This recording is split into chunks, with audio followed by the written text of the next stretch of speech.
A total liquidation of courtroom decorum is what happens when a licensed officer of the court suffers a systemic operational collapse in front of the very judge tasked with auditing the truth. I don't think there's any need in going forward today. We were back to the issue at hand, which was you asked me to not provide testimony on behalf of my client. You asked me what paragraph it was. I pointed you to the exact paragraph. Stop. It's her education. Stop. Stop because you don't want to hear what the argument is. Stop. You interrupt me one more time, you are being held in direct contempt of court, and Yes, you can ma'am. wipe that smirk off. I don't have a your face. smirk on my face. Oh, yes, you do. I do not.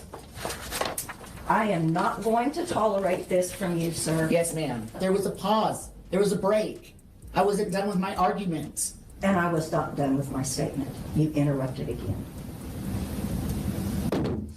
So we are pausing this until you get the ADA request form filled out and it gets processed. So we're going to pause the hearing on jurisdiction that's been set twice. I drove an hour and a half to have the hearing. My client's available telephonically, and we are simply not even taking testimony. Is your client available telephonically? Yes, ma'am. today? Yes, ma'am. Well, then get her on the phone. Thank you. Your Honor, to which we would object. This is as clear as the nose on my face that this woman will not appear before this court because she has a warrant for stealing. Objection, hearsay. That's not true. And you're ready You to will find, sir, Don't that put at me and over me. or shout at me. I'm not putting it on. Get out of my face, I've been doing sir. it for a long Get out of my face, sir. You may step Get out. out of my face. You should leave this county. Get out of my face. Get out of my face. These people are my friends and you're being ugly. And get out of my face.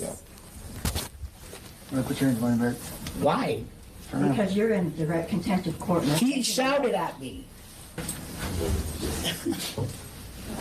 Wait. Do not hurt me. Do not hurt me. Put your hands behind your back. Do not. Are you throwing me over this? Stop resisting. I'm not resisting. Okay. Put your hands behind your back. Stop resisting. You know exactly what's Why happening. don't you all walk that way so you I can't walk. I'm being thrown down. just settle down, walk that way. No. Settle down. Do not grab me. What are you doing? What are you doing? You're hurting me. You're hurting me. You just take me. You just take me. Don't get me. I can't breathe.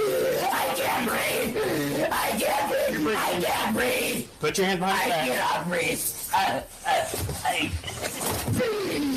can't breathe. I can't breathe. I can't breathe. I can't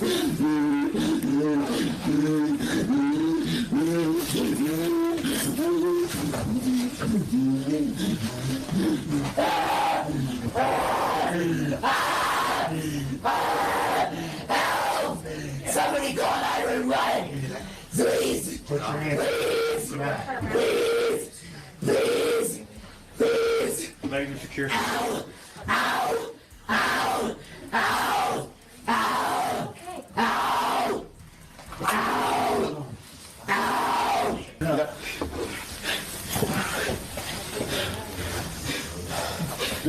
Please give me my glasses, I cannot see.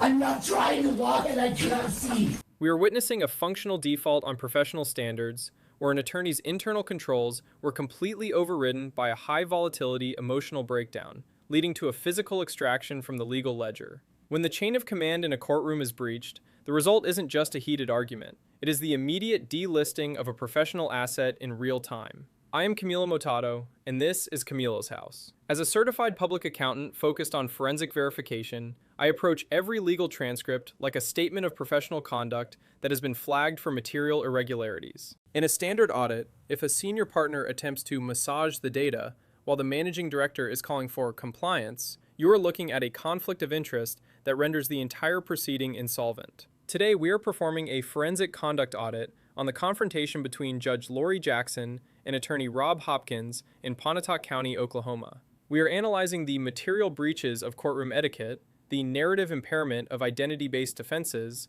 and the final liquidation of a legal career that ended in handcuffs and a liability shift on the floor. The operational breach began when the primary asset of the case, the client, suffered a default on appearance. The client failed to show up to court, reportedly because of an outstanding warrant for theft. From an investigative standpoint, this is a material default on the legal contract between the defendant and the court. Attorney Rob Hopkins attempted a management override of the rules of evidence by trying to provide testimony on behalf of his client. In auditing terms, a lawyer cannot be both the auditor and the source document.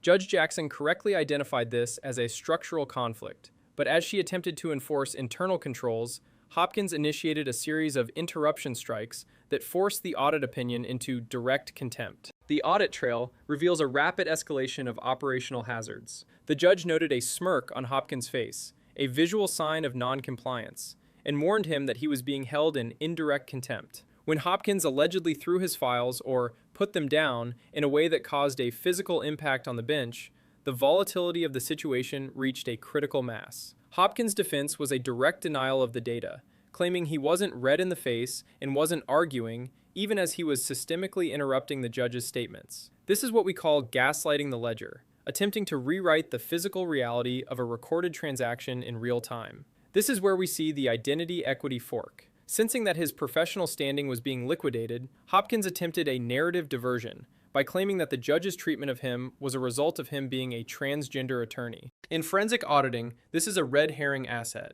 Unless the material facts of the case involve identity, bringing it up during a contempt audit is a tactical move to impair the prosecution by injecting external social volatility into a procedural conflict. The judge's response was a total dismissal of the claim, stating she didn't care what he was, she cared about his compliance with the rules. This management stand proves that in a balanced ledger, the rules of conduct apply equally to every account holder, regardless of their personal brand identity. The procedural deadlock over an ADA request form was the final attempt at a regulatory stay. Hopkins tried to pause the jurisdiction hearing by claiming a need for an Americans with Disabilities Act accommodation. In accounting terms, this was a strategic delay intended to freeze the assets of the court's time. But when the judge moved to reconcile the warrant for his client, Hopkins' conflict management failed entirely. He entered into a high-frequency shouting match with the opposing counsel, creating an information noise that forced the judge to deploy the objections button, the emergency liquidation tool that brings every available deputy to the floor.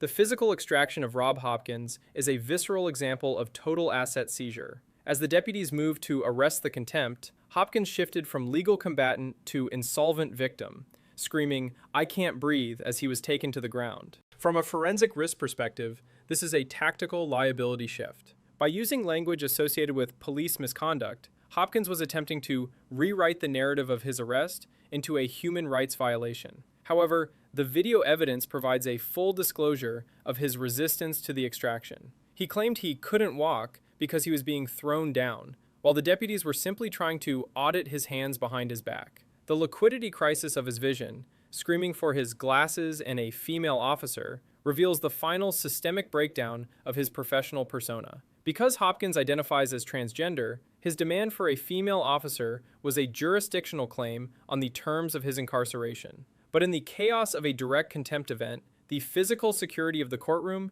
is the only prioritized asset. The forensic result was a loss of vision and a loss of status that was broadcast to the global market of the internet. My forensic verdict on the Rob Hopkins meltdown is that we are witnessing the total liquidation of a professional license. Reports that Hopkins has since closed his practice are the final reconciliation of this event. In any professional services firm, once the internal controls of your personal conduct have been publicly breached on this scale, your market value as an advocate drops to zero. You cannot balance the scales of justice for a client if you cannot even balance your own ledger in a hearing. The "I can't breathe" claims and the transgender defense were negative equity moves that failed to cover the deficit of his contemptuous behavior. The social cost of this event is a write-down of the legal profession's goodwill. When an officer of the court has to be forcibly extracted like a defaulting tenant, the dignity of the infrastructure suffers a material impairment. Judge Lori Jackson's management of the bench was a necessary correction